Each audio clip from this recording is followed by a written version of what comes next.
Hello, we are Friend Finder, and our group consists of me, Max Cusis, Roman Bleers, Alex Kapolka, and Caleb Wister. Over the summer, I attended Summer Smash. This is a music festival in the city. I remember being with my friend Graham. We were going to see our favorite artist, Travis Scott. And there was a huge crowd of people surrounding the stage, and we knew what we had to do. We had to get to the front of the stage. So we started squirming through people, and eventually we found ourselves at the front of the stage in a pretty tightly compacted spot. I mean, shoulder to shoulder with people, chest to chest. Graham's on the left of me, and then all of a sudden, before I could even blink, a wave of people comes crashing over me. The music starts blasting, and all of the people are thrashing.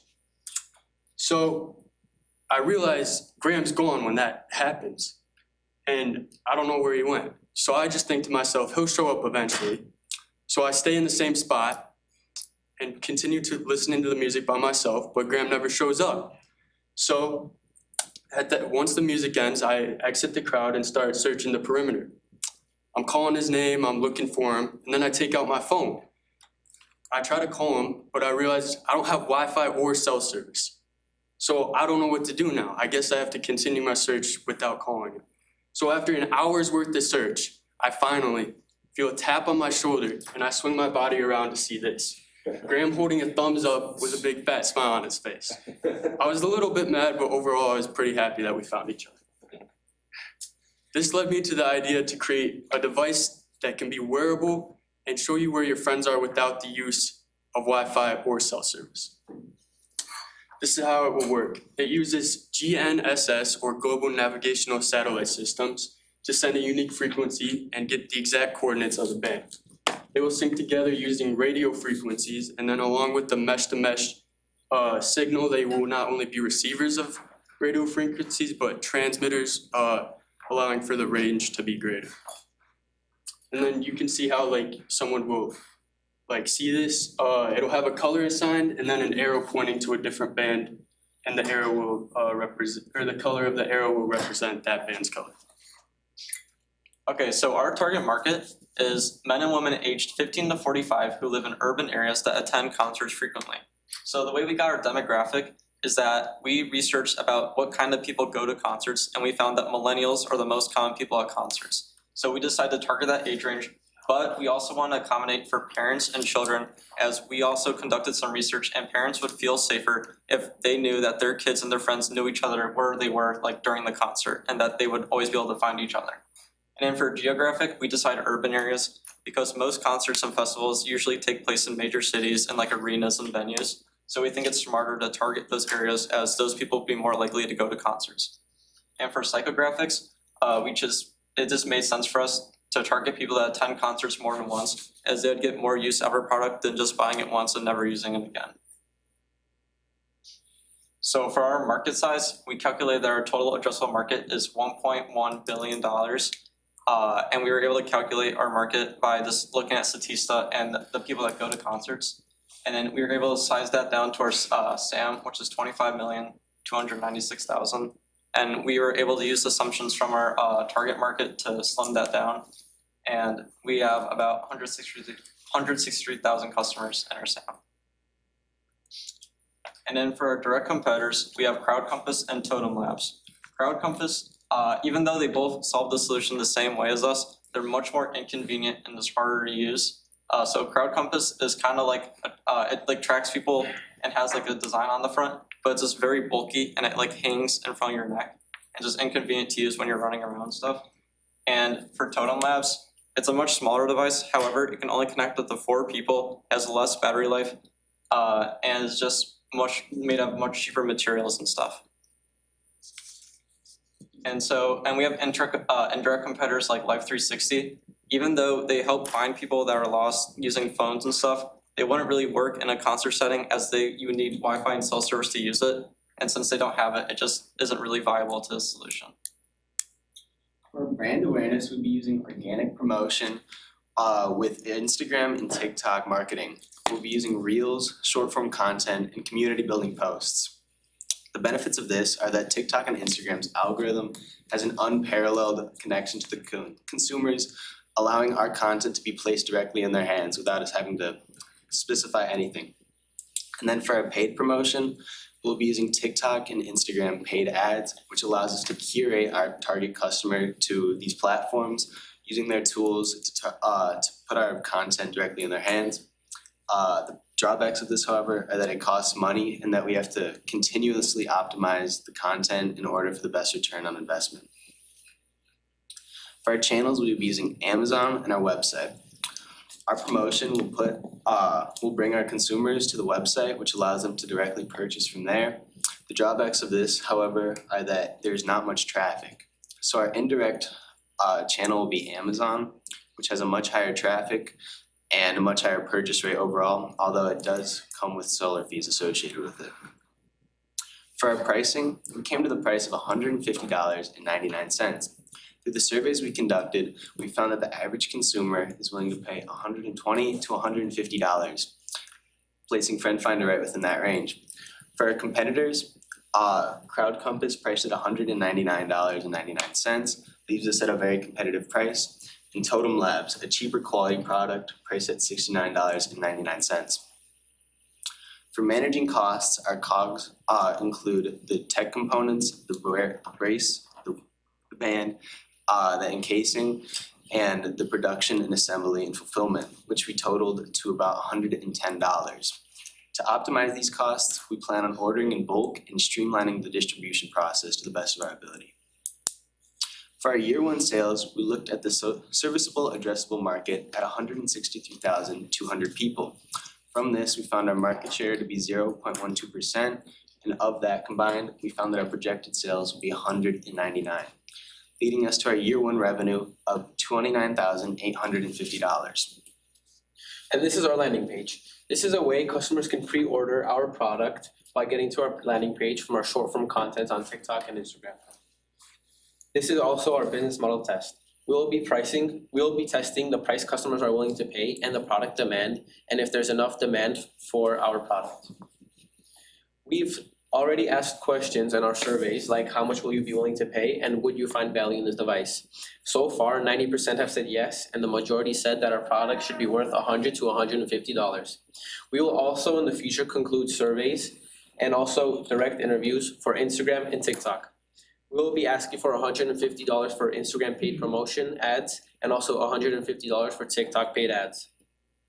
Our goals with these ads are 5,000 to 8,000 estimated web views from our TikTok page and 1,200 to 5,000 estimated profile views for our Instagram page as well. Our timeline for this is week 1 and 2. We'll be asking for the ad spend and we'll be mainly focusing on the ad spend and just surveys. For week 3 and 4, we'll be working on the interviews, in-person interviews, and that's mainly what we'll be focusing on. For week 5, we'll be concluding the ad spend info, the survey info, and the interview info, and then we will continue surveys and interviews for the future. This is why our total ask is $300. We ask you for $150 for TikTok ad spend so we can promote our profile to our consumers, and also for $150 for our Instagram ad spend so we could promote our Instagram profile and get more surveys and more demand for our product. We are FriendFinder, your best friend, no signal, all the connections. Thank you. Thank you. What are the specific questions you're looking to address in the MVP? We're looking to answer to see if there's enough people that would really want to buy our product, because from so far what we have seen from our surveys we've concluded and in-person interviews is yes, 90% believe that our product is useful to them, but we have concluded like a minuscule amount of surveys, so we're looking to get and reach the majority of our people. Are there some other questions maybe we can ask? Because I mean the beauty of there already being some competitor products out there is that they've sort of validated that there's a need or there's demand for it. We could also ask to see if how would it be on their wrist, because we know our competitor Crowd Compass is huge and bulky, so we could ask to see if that's a problem for them when they're at these festivals and when they're jumping around. It's really easy to get lost and it's really in the way, so we could see how we can make that a better product and ask if on the wrist would be a much easier alternative than a huge necklace on their neck.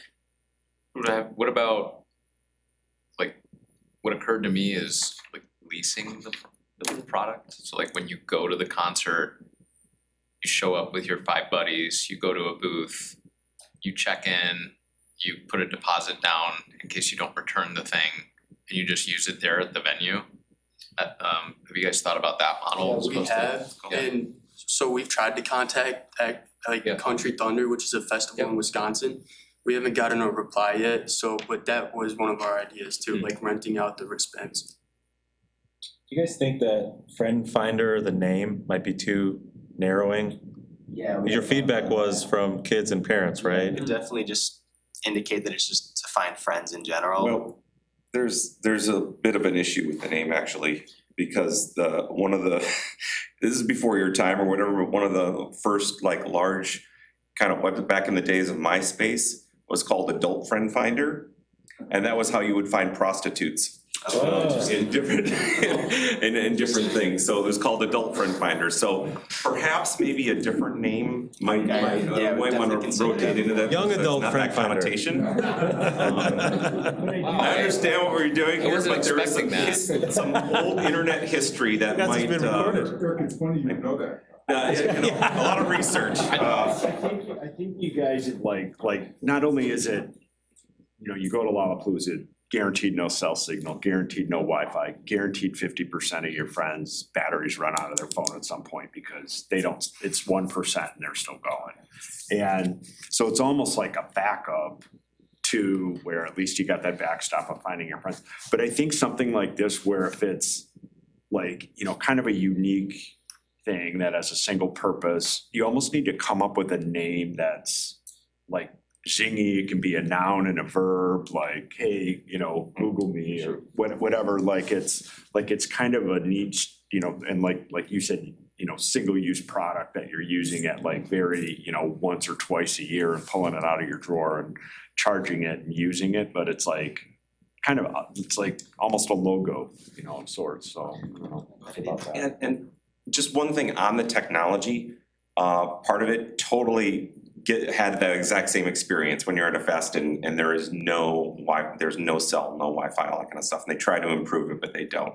However, in the last few years, the Bluetooth consortium, there's now a low power Bluetooth thing that will allow it, and even actually most recent versions of Find My on iPhone will actually do that using low power Bluetooth. So just maybe even in prototyping and all that kind of stuff, you can use low power Bluetooth to actually find friends on all that kind of stuff, and it will work without Wi-Fi or cell signal to do that kind of stuff. So just toss that in your ideas as you're going around, and if you don't want to go to hardware and something like that, but still want that experience, you could maybe look into that tech stack.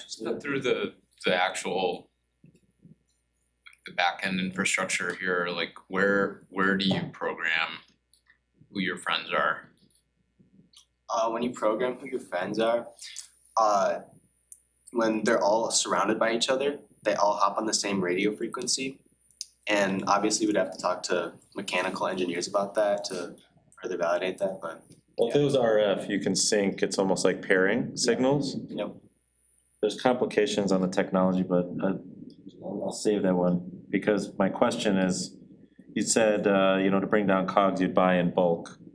Have you got, and that to me tells me you've maybe identified a supplier for this? we've just done research on the suppliers, but we have not Okay. contacted them. Okay. There may be stuff, similar to the last group that I said, that there may be stuff that's like pretty close Okay. to existing. So check your overseas supplier websites, Alibaba, Temu, stuff like that. Sounds good. That stuff's done. The regulatory costs in this, I mean, it's $250,000 development, all day, right? Yep. FCC, CE, you're gonna have lithium ion batteries in there, okay, so regulatory alone is over 50 grand, like at least. So find somebody that did it already, Yeah. right? And if they've done it, you can go to them and say, hey, I need a tweaked version, right? Can you do this? And then you can come and you'll have real costs. And you'll show investors that, hey, this isn't a pipe dream. A bunch of high school kids aren't gonna engineer the next big wearable device, but But something does exist, and this is gonna be our stepping stone to building the foundation of our business that, yes, one day we'd like to do that. But right now, we're gonna be a supplier and we're gonna identify this target market, because there's a need. Yeah, your business could be, hey, we've tapped into a specific application of a technology that already exists, and we're just better at selling this, like in marketing this. We have a better revenue model if you're gonna go like, say, leasing, for example. Yeah. I agree with that. I think the other benefit it will give you is you'll have a real product to go through your focus group testing with. So that people can touch it and feel it, and this way too, I think you guys can test it versus the competitors. Have you had a chance to do kind of a deep dive on the products and actually do live testing with them? We haven't done the testing ourselves, but we've watched several YouTube videos and gone through plenty of forums and looked at all the I complaints. would encourage you guys to try them. Yeah. Because you're gonna learn a lot of really important things in terms of how they really work, because I think that the initial thing you shared, experience that you shared was good, and it would be interesting to see how you guys can overcome the issues that you highlighted up front in terms of, hey, he started off 4 feet away from you at one point, and then ultimately got separated somehow, but the key thing is can you kind of track that, and, you know, will it really work, and is there really, what are the competitive differences, or how can you guys create a niche within kind of that competitive set? And having a product that people really appreciate. And I love the idea of trying to piggyback on something that's already out there. And maybe silly, maybe not, but there are also like kid trackers. Like, you know, parents to keep track of it, so kids put some bracelet on, they find that, like, look at, maybe there's something to be repurposed there. Yeah. You guys wanna go to your MVP ask? Breakdown. Remember seeing a bunch for advertisements? It's all ads. Yeah. So one thing I noticed about your presentation is, and I love that you just got and sketched it and wrote it, right? Do what you gotta do to get your points across and visualize that. But there's room for improvement there for the final pitches, right? So I'd like to see money going into doing, you know, getting better renders, or if you identify a supplier to get, you know, the renders from them. And then maybe animate it a little bit, show us like, okay, here's two guys at a concert and they click their wrists together and then they separate and the alarms go off or whatever. But that'll help really drive up, you know, interest and make it click for the audience.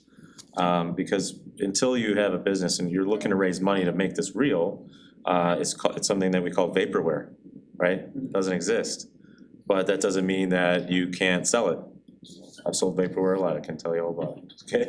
But that's important. Instead of, you're bringing ads, you got ads, but what are they coming to?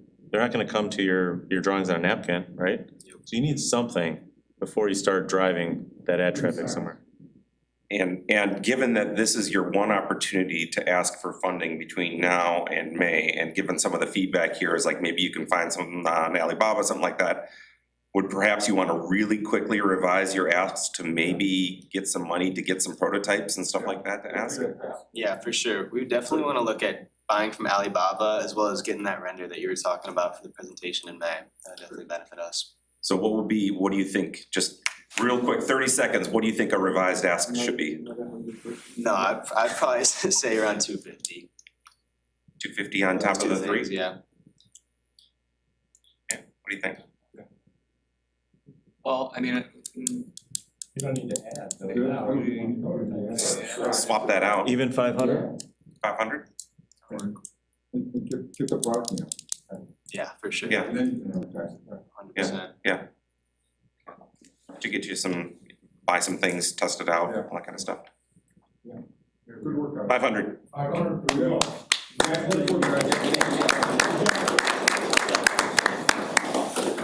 All right, we got a little bit of a break now.